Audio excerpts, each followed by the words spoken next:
Guys, thank you for tuning in to another episode of InRange. This is going to be a somewhat educational and instructional one regarding how to sometimes get these old guns working again. So this is a 38 Smith & Wesson Merwin Hulbert. These are not as collectible or as valuable as the 44 caliber ones, normally chambered in 44 Merwin Hulbert or 4440. They're almost interchangeable. The cartridge cases are, but this one's in 38 Smith & Wesson. They made a lot of these. They were expensive guns, just like the 44s were. They just aren't as collectible today as the 44s are. So you can find these a little bit cheaper, actually quite a bit cheaper. And this one is mechanically sound in that the cylinder has very little give here, and the frame has not stretched, and it's smooth in its action. However, some of the springs inside are done or just straight up missing. And these guns don't work like an original, like the Colts of the time did. They're functionally quite different, and it's a double action. So there's a little bit more complexity here as well. So I'm going to pull some of these springs off. Or excuse me, I'm going to pull some of these screws off. We're going to open the gun up, and we've got a bag of springs from Wolf here. Wolf makes general purpose spring packs. This happens to be their number 3 Blitz pack, as they call it. And we're going to try and find some of the smaller springs that we need to replace in here to get this gun running again. So bear with us while we take this thing apart, and then let's figure out if we can get it going again.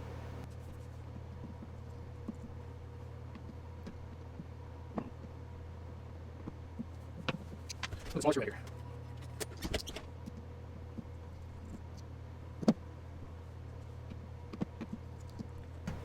So once you take those 3 screws off the side plate, you should be able to remove the side plate. We should be able to see the guts inside here. Sometimes it's a little hard to get these plates off.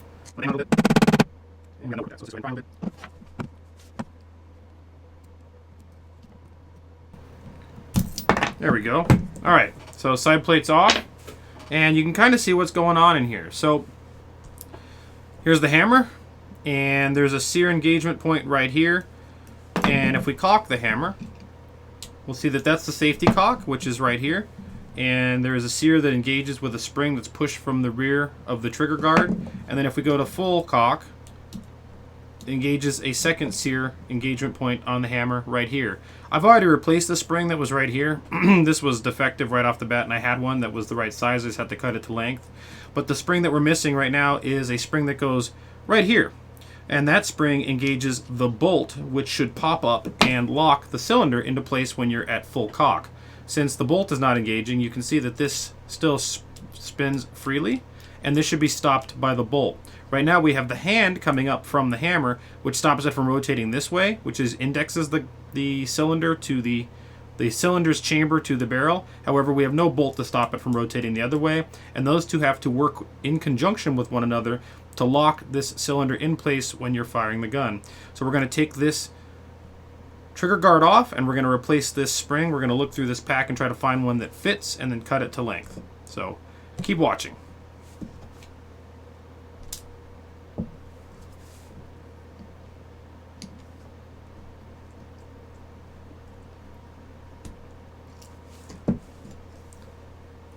As I said earlier, here's that spring that engages the actual sear, which is what engages half cock and full cock of the hammer.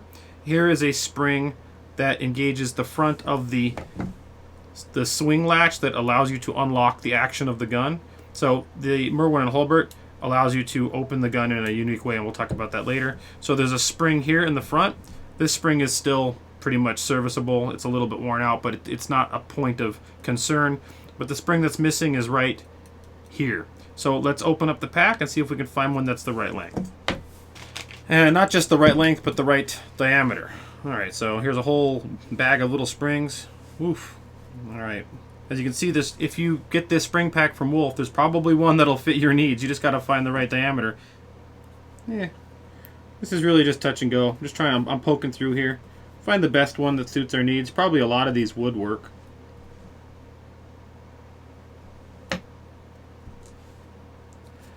What I should do is be smart and set them to the right so I don't try to use them again. But that would be smart, and that's sometimes hard. That one looks to be just right. It's just about the right diameter, and it seems to be poking out just about the right amount to be able to seat it here to engage on the bolt.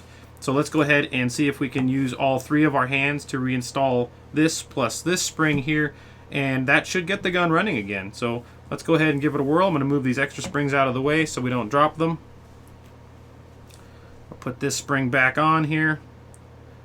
It probably is not that hard really, except that I'm trying to do it on camera, which makes it much more difficult.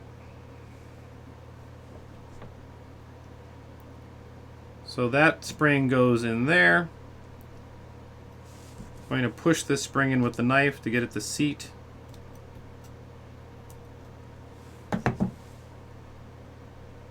That appeared to work. Try and line this spring up so that it's sitting properly on the sear when I install this trigger guard. It all feels nice and tight. We're going to put the screw back in.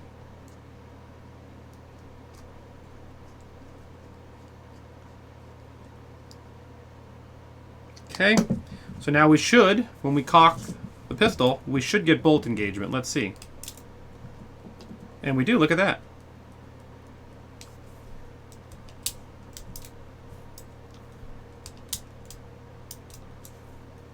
Yep. And now, the cylinder locks in both directions. It is ready and good to go. So, really cool. Really not a big deal to fix this. I mean, this kind of stuff, frequently you'll find guns in these conditions. Oop, we over-rotated there. We might want to look at timing that a little bit. I thought it was working and it was close, but that spring just didn't have a little bit too little oomph in it. So I found one of a little bit bigger diameter that was a little too long. So we're actually gonna, I got it jammed in there with the knife, so I'm just gonna cut this down slightly to make it fit. Looks like I want to take a loop off at a time here. Don't go too far with this. All right, so we now have cut that spring down a little bit. I'm gonna go ahead and insert that and see if that was enough there to get us going. So give me a second.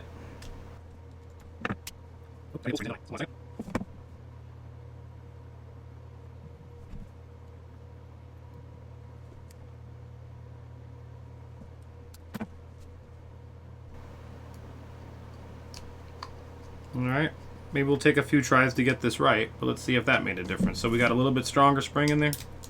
Oh, there we go. Big difference. So now we're not over rotating. Yep, we're locking up every time.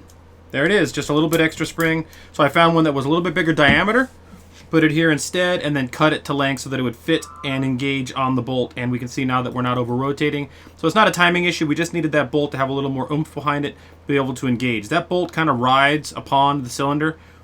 So one thing I did say I was going to explain to you guys is how these guns actually work. And these are very unique firearms in that they actually swing apart to eject spent cases. So to do so, you put the gun at the half cock, open it up, swing it open, the cylinder pulls forward, the spent cases fall out.